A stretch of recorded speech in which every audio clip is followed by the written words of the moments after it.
I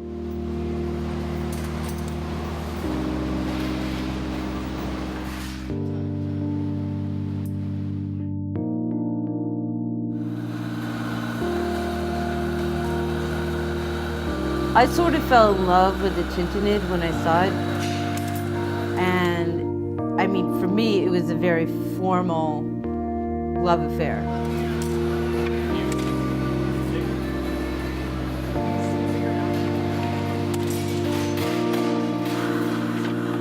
I was an artist in residence on a 2.5-year mission called Tara Oceans, and they're studying the health of the oceans.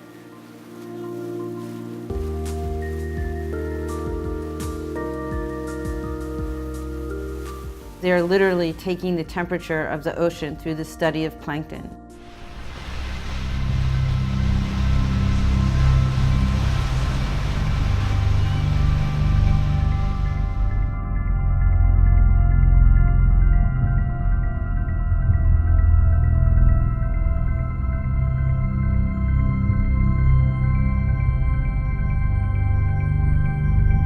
"98, 99% of the biomass in the ocean is actually the invisible stuff, bacteria and small unicellular organisms.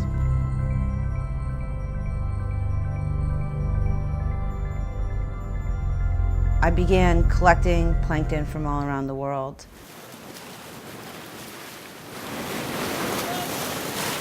It was love at first sight when I saw these tintinids through the microscope because of their resemblance to a champagne glass for a mermaid. And I also liked it that they were sort of mid-range up in the food web of plankton, so you could see all the phytoplankton inside them that they had been eating.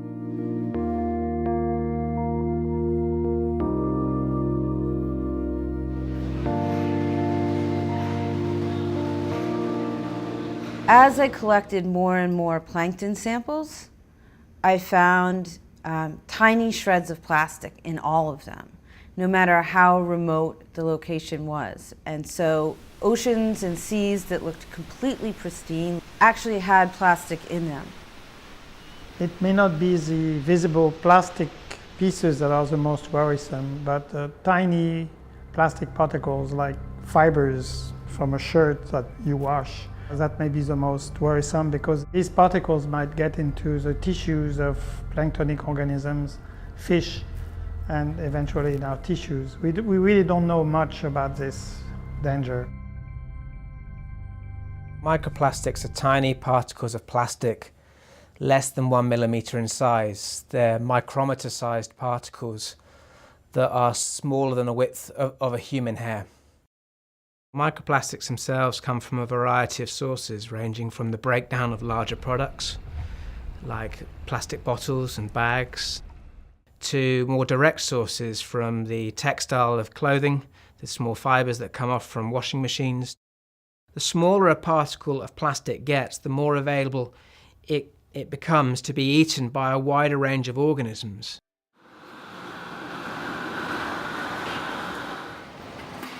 One of the main jobs for artists is to reflect what's going on at that time in history, even a microscopic scale. The health of the oceans and the health of everything on land is completely intertwined. And I think that if I can help illuminate that through artwork, that would be my goal. I've always found glass to be incredibly enchanting. Sort of like sculpting in lava. It's very visceral, it's very organic.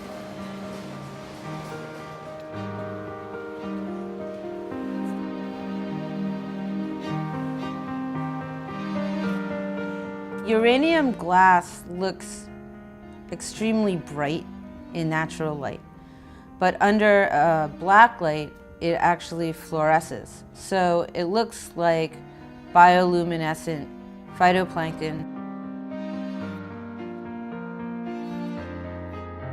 Because this sculpture is about the ocean being in peril, the fact that it's slightly radioactive because of the uranium is appropriate. I'm very interested in people relating to the shapes, but also the shapes being scientifically accurate. But in this case, I made the interior shape of the tintinid look sort of like a damsel in distress. The sculpture is two tintinid plankton ensnared in plastic that's been in the ocean for a long time.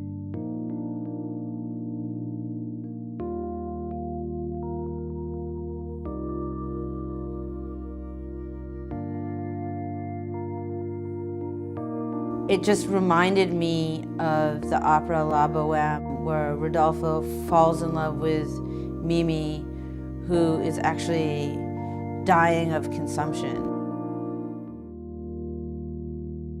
I want people to fall in love with Mimi. I want them to love the plankton and hate the plastic. So I'm looking for an emotional reaction, which leads to action. Individuals have an incredible amount of power here because it's the consumers who are actually buying the actual products. A lot of consumers expect that there would be well-grafted scientific knowledge to go into the decisions made to use a particular material. Unfortunately, the companies aren't looking at that. We're not anti-plastics. We actually think plastics can have an awful lot of good. We're just saying that for any material, the costs and the benefits really need to be weighed. You know, we estimate by 2050 we could be adding an extra 33 billion tonnes of plastic onto our world. If we have no idea about where most of this plastic is currently, what the problems are, this poses a huge problem for us.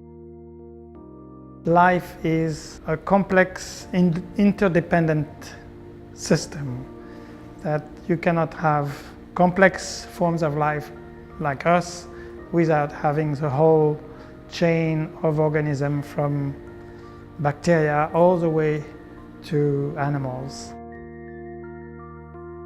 A lot of places are changing their plankton composition, probably because of the changing temperature of the ocean. And we don't know how, fast species can adapt.